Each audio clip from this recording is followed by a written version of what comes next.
Welcome to Litigation Psychology Podcast, brought to you by Courtroom Sciences. Dr. Steve Wood here with Dr. Bill Kanasky, Rockville, Daytona. Welcome to Rockville, Daytona Beach, baby. Second year in a row. Steve, this is an incredible music festival. We've got the Foo Fighters on Saturday night. Cannot wait. Day one was yesterday. Can you just describe to the audience, first of all, describe the weather between the hours of 2 p.m. and 5 p.m. I was approximately 98 degrees outside. The heat index was like 104. Sun just baking. People passing out left and right. Yeah, we had, by the way, I'd say hats off to the Daytona International Speedway EMS crew. Yeah. I tell you what, they were just dragging people out of there very, very quickly, by the way, as they were just dropping like flies in the crazy, crazy heat. But I think we're going to get a little break over the next few days. Steve, excellent people watching. Yep. Again, two years in a row. Always. This is my fourth one, I believe. Really like this. What's a word that you would, I was thinking about, like, what's a word we could tell our audience how to describe the crowd? The word I came up with was a little rough. I say eclectic because eclectically rough. Yeah. Although there were some people here, that looked like they were business guys, much like ourselves normally, and then come to rock shows. So there was a few there. I actually got called boring because I was wearing a gray shirt with khaki shorts, and that was it. And I was told I was dressed boring. Some of the costumes, very impressive. Yeah, well, ICP, Insane Clown Posse, was here, so you had a lot of face paint, a lot of costumes. Yeah, everybody just Google Insane Clown Posse, and you'll see what we're talking about. But yeah, what a great time here at Rockville. But of course, we always broadcast. This has to be a trend for Rockville, and so we're going to do that. And we are going to finish up our MedMal series today.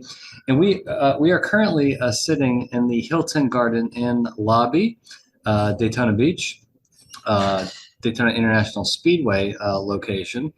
And this is a perfectly situated hotel. It's right across the street from the track. Yeah. I have my biometric ring on, and I sent Steve my steps yesterday.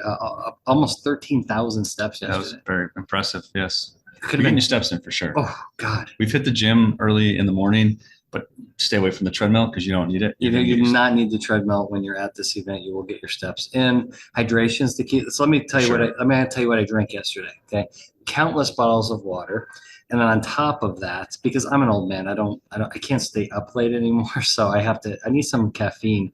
I had we're both drinking Monster Energy Ultra. I started the day out with the Monster Energy. Well, first off, I had 4 cups of coffee in the morning.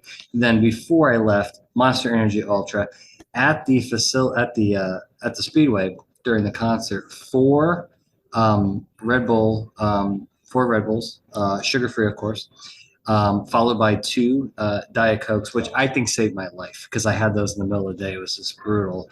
And needless to say, I was awake all day. There was no sleep. There was no like nappy time. Yeah, I texted you close to midnight and you were awake. I was shocked. Yeah.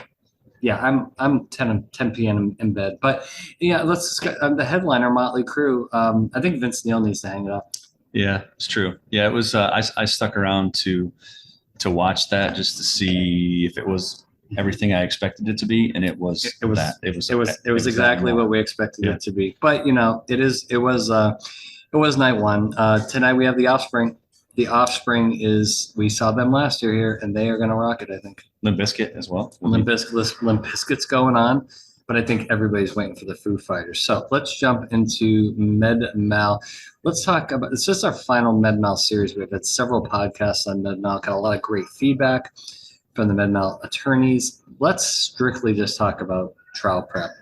And we're going to cover 3 areas: witness training, voir dire, and opening statement. We'll cover these one by one. As you know, trial prep, trial testimony is not deposition testimony. It's a different animal, particularly if you're preparing witnesses, doctors, nurses, allied healthcare professionals who have never testified before. Steve, you're going to have some anxious people. Very anxious people. Very, very anxious. Now, the ones that have done it before, it does help. I think if they've been down that road before, definitely have an advantage over the inexperienced witness. But man, the ones that have never done it before. And so what we tend to, I'd say rule number one is to get started early. I would say at least 30 days out before trial, start to get those initial meetings going. Now, if we've worked with the witness before their death and now we're coming in to prep for trial, that's the best case scenario because they're kind of in tune to our system and we can just make our adjustments for the trial training. But oftentimes we're getting called and we did not work with the witness before the death, which is unfortunate. And we have to do some pretty baseline things to get them ready. I think number one in there is going to be anxiety management, really educating them about the process, what's going to happen, what's not going to happen. I think that they think, one of the probably illogical thoughts that the witness has is that the depositions or the trial testimony is going to occur the same way that the deposition. Can you talk a little bit about how we have to immediately tell them, okay, yes, it's sworn testimony, but this is not going to be anything like your deposition.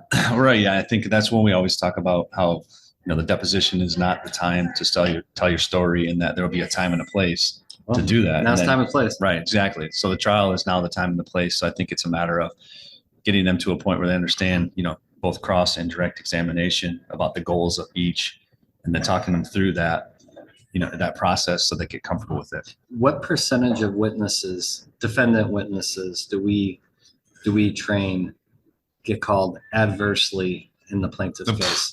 A lot. And I can tell you, a huge amount. And I can tell you, it seems like some of the ones I've watched when I do trial monitoring, we haven't prepped the witnesses for trial.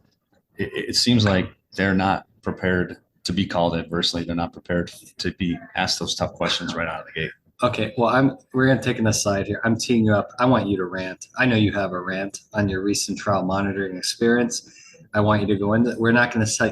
He's not going to tell you where this case was, who was involved, nothing. I just want you to talk about what you observed, and this make it clear. You did not prep any witnesses for this particular. No. You were just there to assist with jury consultation. And so you did the jury consultation, you stuck around for openings and some witnesses. I stuck around for the first one. Corporate rep called right out of the gate. How did that work out? It was miserable. When we talk about a lot of times about not pivoting, about keeping your composure, about making sure that your demeanor matches from both cross and direct examination. This corporate rep did all of the things that I would have told him not to do.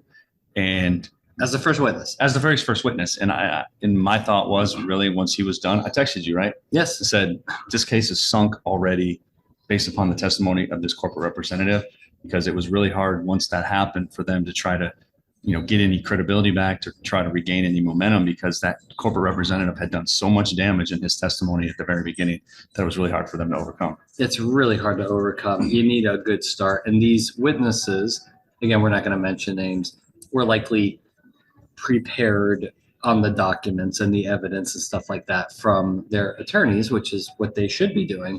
But it was pretty clear this major witness for the defense was not really trained appropriately regarding communication skills with the jurors, how to handle the adverse testimony. And when you get a witness, I'm just telling you right now, we have a new clip from a recent mock jury that we just did, when one of the we asked so after the mock trial, which is an extensive mock trial, we asked the jurors, like, what advice do you have for the witnesses that you saw?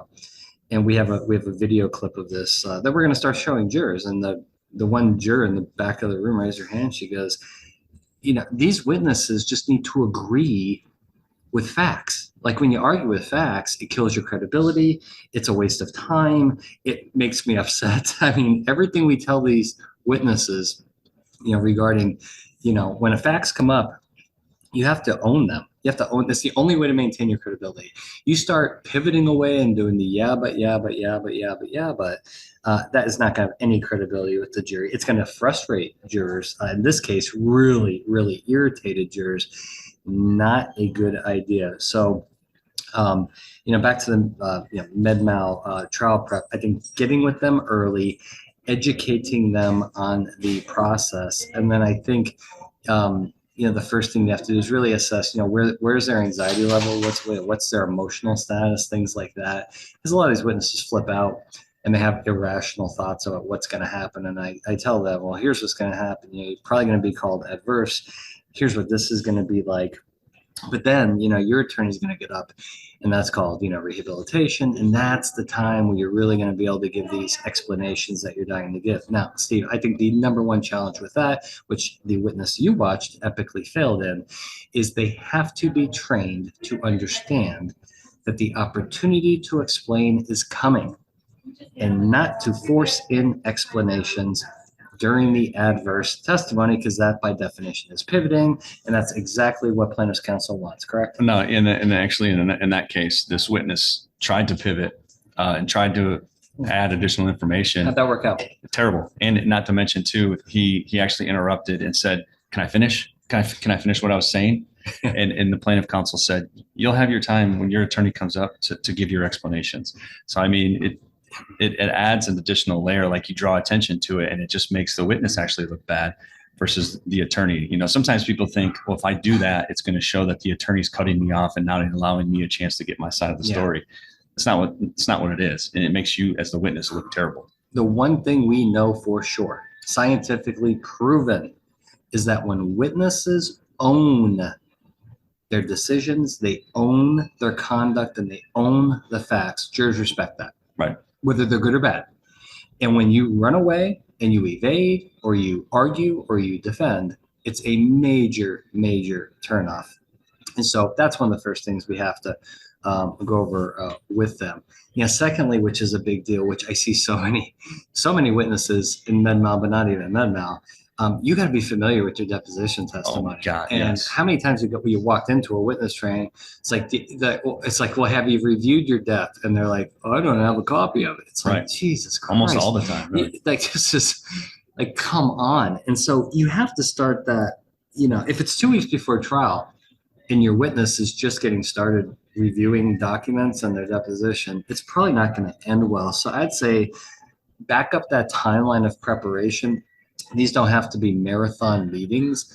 And to get that process started early, I'd say 30 to 60 days beforehand, and work through some of these issues, get them educated on the process, get their head straight so they know exactly, what's going on, what's not going on.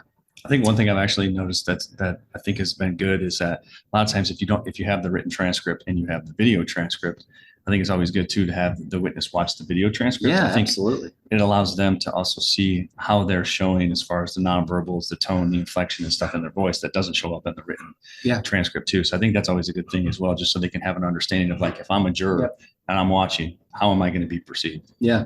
So I think, when we train witnesses for trial, the first thing just really the first thing that we're addressing is the likelihood of them being called adverse. And to get through that by maintaining their composure, they have to maintain their credibility. The way to do that is to not become argumentative, not become defensive, not become evasive. Own the facts. Do not pivot. Okay? Because really, there's nowhere to go. When someone owns their conduct, there's no follow-up questions to that. Or there are, but those are questions that plaintiff's counsel really doesn't want to ask. The who, what, where, when, why, how questions. Those will come in rehab. And the purpose, like the objective of getting through the adverse testimony, is maintaining your credibility. You're not going to you don't need to get the full story out, or any of the story out really, in that it's got to wait till rehab. Now, once they get to rehabilitation and defense counsel stands up, now this is when we see a lot of witnesses get over enthusiastic. They go, I think there's this kind of like emotional moment when they realize they've made it through the attack of the adverse. And so now their attorney gets up, and I think a lot of witnesses want to be chill, sit back thinking, hey, this is the easy part. In fact, defense counsel, how many defense counsel have you seen or heard tell their witnesses, oh, rehab's the easy, or direct examination is the easy part? I'm like, whoa. No, I'm asking you softball questions. Yeah, I'm going to toss you softballs and you're going to crash them out of the park. No. Because as you know, witnesses can lose their credibility on rehab or direct just as fast as they can on cross or adverse by overdoing it. And so some of the common things that we see, well, the first one is that witnesses will give really long, detailed explanations because the questions they're getting, these explained questions, which are great, they're not narrow enough. And so then the witness goes off on these, 60 to 90-second answers, sometimes even longer. And Steve, jurors just can't handle that much information. No, it's really hard. And I've talked on a prior podcast and stuff, we've talked too about primacy recency effects and stuff that jurors, will tend to remember things better that are at the beginning and then also tend to remember things at the end. Problem is you have all these good information that's being lost in the middle. And so many times, when you're trying to slam home all these different points, you end up blowing it right past the jurors because they can't keep all of that information in their head because they're hearing the case, they're hearing the case facts, they're hearing your explanations, trying to take notes. I mean, they're trying to hear it for the first time. These long answers do not work. So you want shorter, crisper answers. Juror attention span 5 seconds at best. Juror cognitive capacity, short-term memory is 5 seconds. So you want shorter answers, more questions, shorter answers, and that will allow the jurors to actually digest this information, take notes, which goes to the second point is the speed difference between your attorney and the cross-examiner. So cross-examiner gets up there and witnesses, and we train them to do this, is to take 2, 3, 4 seconds to really think before you speak, right? And that's a very difficult skill. I think it's the most important skill so you don't get caught in a trap. And the witness controls the pace of the testimony. So then they get through the adverse, and then their attorney gets up, and now they're not pausing at all. They're just they're answering questions before their own attorney's even done with them, and then every juror's like, wait a second, hey, this whole thing's rehearsed. Right, and they notice that, right? They always notice the stark difference. They're like, well, when he was being asked questions by the opposing counsel, he was taking time, he was being careful in his thoughts. When his attorney got up there, he just it's rehearsed. It's rehearsed. Right.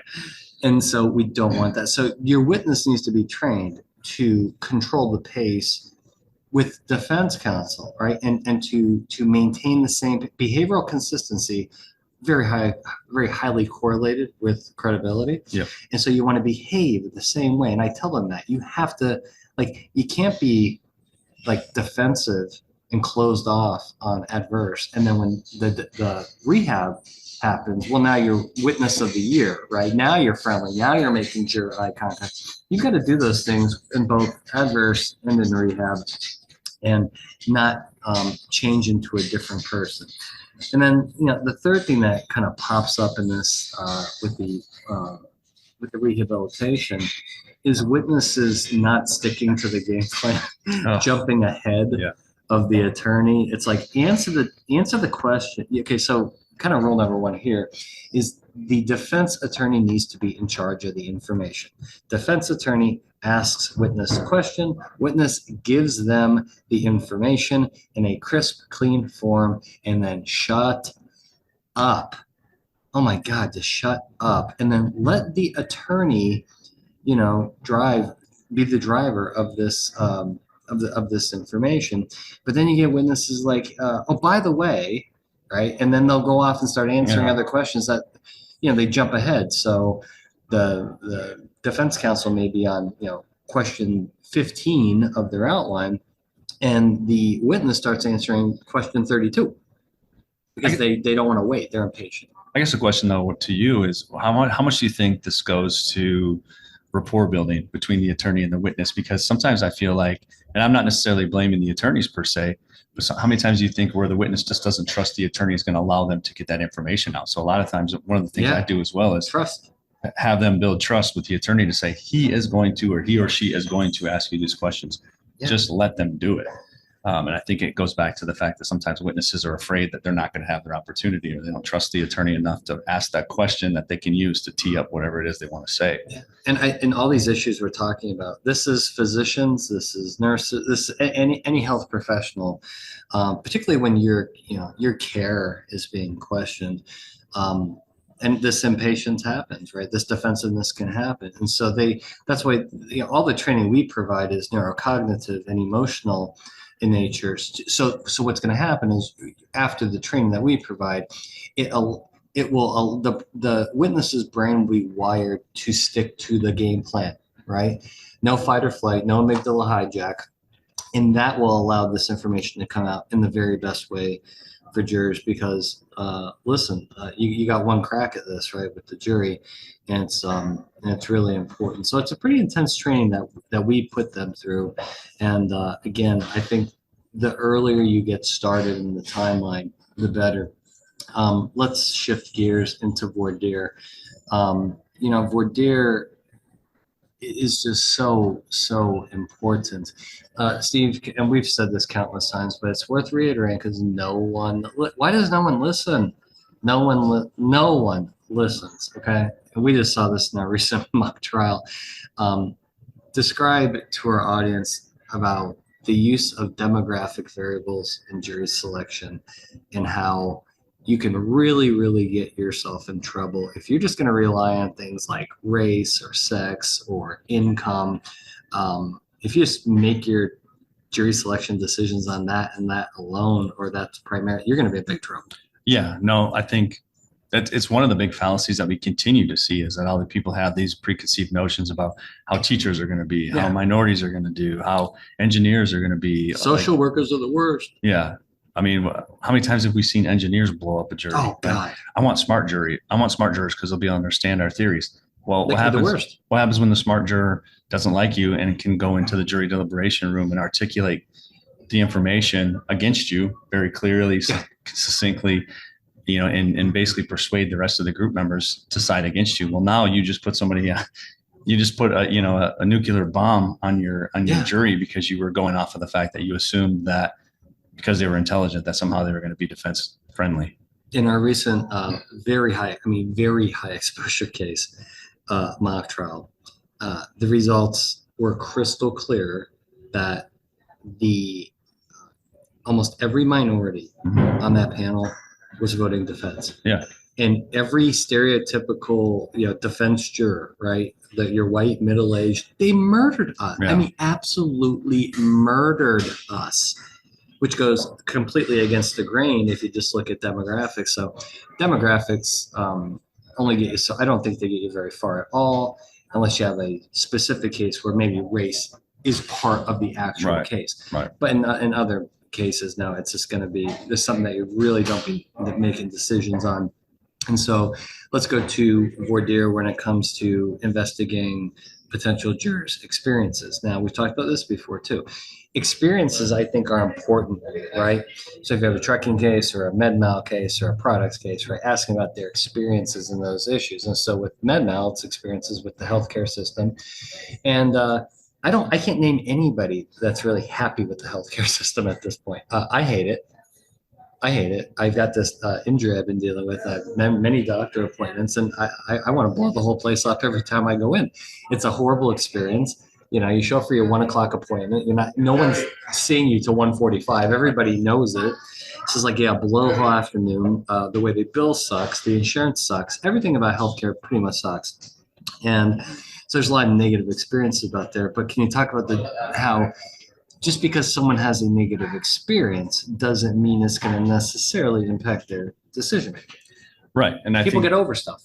Yeah. And I think that's always the thing, right? As everybody always says, have you ever had a negative experience with a medical provider? And someone says yes. And all of a sudden it's the red flag. Bad juror. Right. And I think it goes back to the point too, that we talk about all the time too, is during voir dire, sometimes the additional step isn't taken, right? You get that. Yes, I've had a bad experience. Then you don't ask the follow up of, A, tell me about that experience, and B, how do you feel now? How are you feeling? You're holding a grudge, right? You're boycotting. I'm a big boycotter. I hold grudges.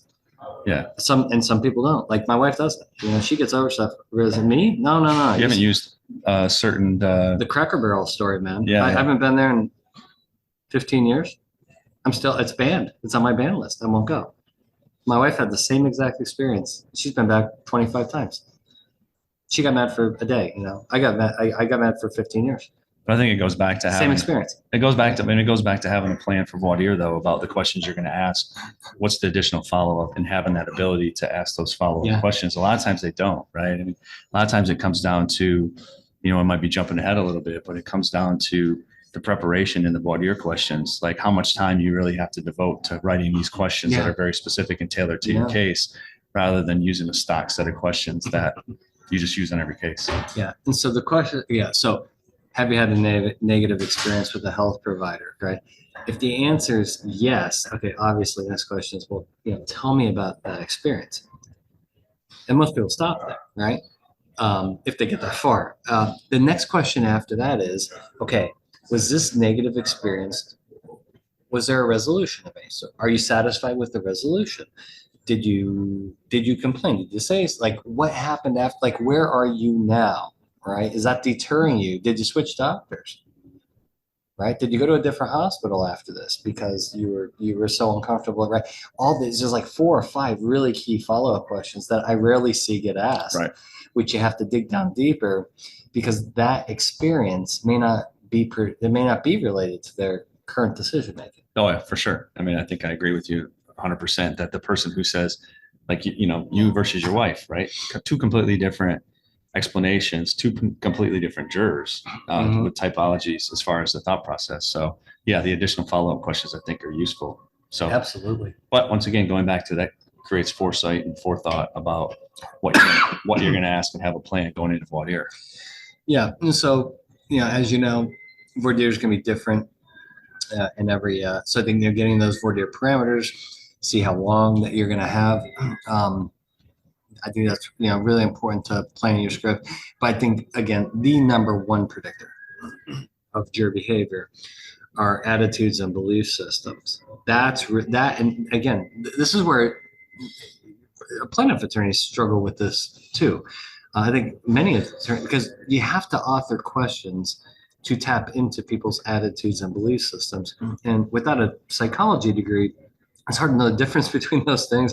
It's hard to ask those questions. It's hard to know, really what you're trying to get into. Like, for example, if someone's cynical versus skeptical, right? What are the different, right? Well, a cynical person is not going to listen to squat, right?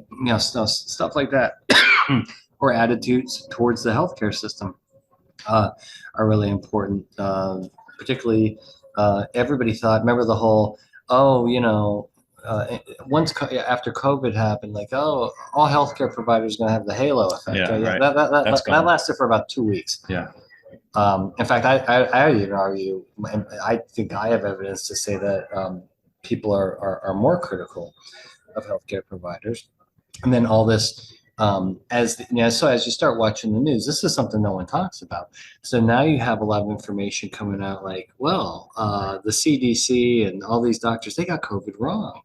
Right? All the people that, the physicians telling you to wear masks. Well, we figured out that was wrong. It was actually hurting people. These doctors were wrong, right? What's Trump taking out that, or no, Chris Cuomo is now having these long COVID. Oh, he's taking the medication that Trump was pushing. That all the doctors are like, no, don't take that. It's a horse worm remover. And it turns out, oh no, actually, wait a second, this thing. So from the COVID experience, while the healthcare providers were doing this amazing job, put in a very difficult position, I think everybody was very thankful for them. On the back end of this, you see a lot of physicians being crucified in front of Congress. Right. So I don't think this halo effect, it was very short-lived. And I think now, because of the way COVID was handled, I think the skepticism, if not cynicism, towards healthcare providers, I think it's sky high right now. Yeah, I would say, just looking at our med mal cases that we work on and stuff, or where we used to see a lot of, defense verdicts, and a lot of people that were very pro healthcare system, pro healthcare, pro doctor have kind of shifted a little bit. Things are changing, folks. Let's wrap this up with opening statement. Talked a lot about this. And with med mal, you have to really, well, with any case, but particularly med mal, you have to have a story. And it's, depending on your case, you've got to, I've said this how many times, and it's so true. You have to come out of the gate fighting fire with fire. You have got to put something else or someone else on trial immediately. And if you come out and say, well, my doctor's a really good doctor, he didn't do anything wrong, or this hospital really cares about the community, I mean, that's not a good way to do things. So whether it be alternative causation, sometimes you do blame the plaintiff in some of these cases, right? Because they weren't adherent to medical advice or something like that. Unfortunately, there are cases where you're blaming adverse co-defendant or an empty chair prior party, right? That stuff happens all the time. So you got to make the case about something other than your facility, your staff, your doctors, your nurses. And so the availability bias is very powerful.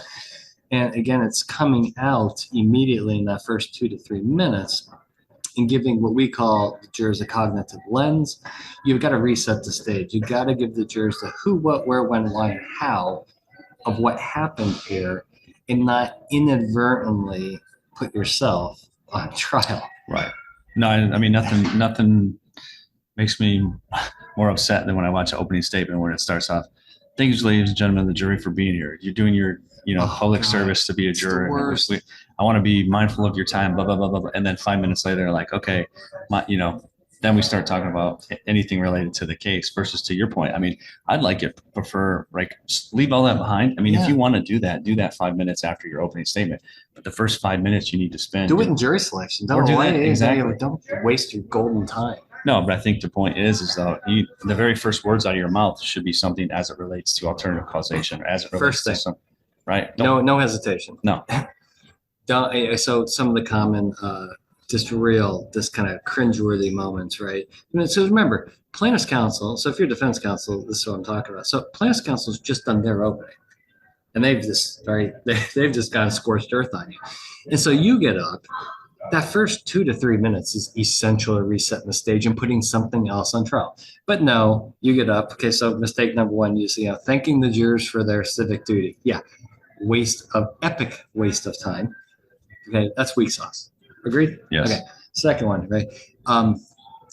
Talking about the Constitution or Bill of Rights or something related to the jury system and why it's so important to our country. What do you think about that one? Epic. Yeah. Epic disaster. No one wants to hear about this bullshit. Stop it. Please, everybody stop it. I call these useless warm-up techniques. But here's the thing. You don't have time to warm up. Oh, here's the classic one. My name is Bob, or my name is Joe, or my name is Sue. I'm so proud to represent Hospital XYZ or Dr. Jones or whatever. And it's like, stop. For all the 4,500 employees that they have and do the best they can for the community, blah, blah, like this whole humanizing the corporation. They've been around for 50 years and they treat X number of patients per year. It's just like, oh my God. That's a very weak opening. And then the final weak opening, which I see a lot too, is you come out and you stand up and you go, ladies and gentlemen, the purpose of an opening statement is I'm going to outline. Stop. Just do it. Stop. So Foo Fighters are coming on tomorrow evening. Okay. When the lights go down, right? Actually, the lights come on, depending on how they do this setup. Do you think Dave Grohl is going to walk out and go, ladies and gentlemen, thank you so much for coming to the concert? No. I really appreciate it. I know the parking sucks and the food's too expensive and it's been treacherous heat here in Daytona Beach, but I just wanted to thank you. I wanted to thank you for coming out to the show. Okay. I want you to know how important your support is for us, the Foo Fighters. Is Dave Grohl going to start the freaking concert like that? No, you're going to kick in with it's one of Monkey hits, Wrench, right? baby. They're going to come out jamming and just blow the roof off the place for the first 4 songs before he even addresses the audience. Exactly. Why? Yep. That's how you open a show. And that's how you have to open come out with a bang. This case is about X, Y, and Z. You have to redefine the playing field immediately and not go into this again. I think I call them useless warm-up things to kind of get going with that's what jury selection is for. That's the warm-up act, right? You can't use the first 5 minutes of your opening statement. The most important 5 minutes, by the way, to jury, how the jury perceives the case, and waste it away. Oh, no, the worst one, I forgot. This comes right from my speech on this topic. Telling the story about your grandpa. or what your uncle taught you? Oh, no. Okay, so you get up, right, and you go, well, when I was growing up, my grandpa taught me, hey, don't make rash decisions. You listen to both sides of a story and you think before you speak, right? Blah blah blah, and you start telling this like story about what your grandpa taught you as like your opening, like somehow that's going to no. Maybe that worked in like 1974. It's not. It's today. No. You need to come out fired, right? No, yeah, I definitely agree 100% that you need to go on I guess the question becomes too, Bill, when you're talking about coming out, offering up alternative causation stuff. What are your thoughts about the idea of spending a bunch of time basically going, we didn't do what they're saying we were doing. Here, we didn't do this, we didn't do that. We didn't do it approach. Yeah. We didn't do it. What's every juror thinking when you open like that? They did it. Yeah. They did it. Yeah. Why else would you be talking about right? it if you didn't? Yeah, no. Wasn't me. For you Eddie Murphy fans. Wasn't me. Remember that? Yeah. Is that Delirious or Eddie Murphy Delirious? Yeah. Wasn't me. We won't get into that one. No, that's definitely not podcast worthy. Okay, let's wrap this up. We're gonna get back to Rockville today. So one question here. Okay, so I did a lot of people watching yesterday. Okay, cool or uncool? Men with fanny packs. Are they European men? It doesn't matter. Well, I would say uncool. Although there was a time, right? There was always a time when in the 80s where we had fanny packs. What's this wee stuff? You own a fanny pack? I had one at one time. Oh my gosh. Are you kidding me? I don't know who you are anymore. Well, mind you, I'm 10 years younger than you, so you would have been a lot. You wore, if there are photographs of you wearing a fanny pack? Probably, yeah. I would delete those or burn those or whatever you're going to do. It's now, okay, first off. I would not wear one now. It's never been cool. European guys, though. You ever seen the European guys rocking those leather things? Well, that's more of a satchel. Is that what you call it? Yeah, but some of them have fanny packs too. Okay, if it's over the shoulder, that's different. I think that could be cool. But the traditional, I saw a lot of fanny packs yesterday. Were they leather or were they like a? There was some leather. There are many that were kind of just meshy because they wanted to decrease. Listen, I can't see the fanny pack being cool in any situation. I'm a defender of the fanny pack out there. Okay, well, I guess we're going to agree to a disagree on this edition of Litigation Psychology Podcast. But thanks to our audience, we've gotten a lot of really good feedback and support from everybody. I think this MedMal series is pretty cool. Yeah. I think we need to probably do this with we haven't done like a formal trucking series. I think we probably do one of those. No, I think we definitely. Premises liability, man. We have got to talk about premises because there's a lot of trip and falls, slip and falls, things falling on people, people falling downstairs. I mean, all kinds of crazy stuff that we see. Yeah. Which I think we could probably do a series on that. Yeah, definitely. I mean, definitely trucking, as you know. Yeah. I have several thoughts on that I want to save for a future podcast about things that I see in the trucking industry. But commercial litigation, all kinds of stuff about commercial litigation that we should talk about. So maybe get some other series going. But we're looking forward to the Foo Fighters. The next time we have a podcast, I'll give you the breakdown on how that went. I have very high expectations for the Foo Fighters. I think it's going to be a good show.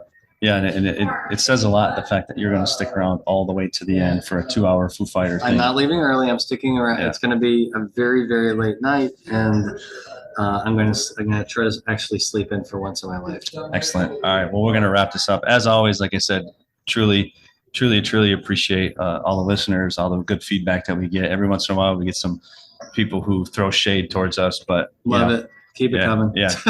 all I really care it means about. we're doing something good. Well, I mean, truthfully, all I do is focus on the people who give us good feedback. Yes. So those are the ones who are doing the podcast for. Those are the ones I truly appreciate. So all of you who give us the good feedback and the shout outs and stuff, truly appreciate you guys. Go to courtroomsciences.com. All of our blogs, podcasts, posts, all that are up there. Feel free to reach out to me at swood@courtroomsciences.com. Reach out to Bill at bkanasky@courtroomsciences.com. And we'll see you on another edition of the Litigation Psychology Podcast brought to you by Courtroom Sciences. That's it.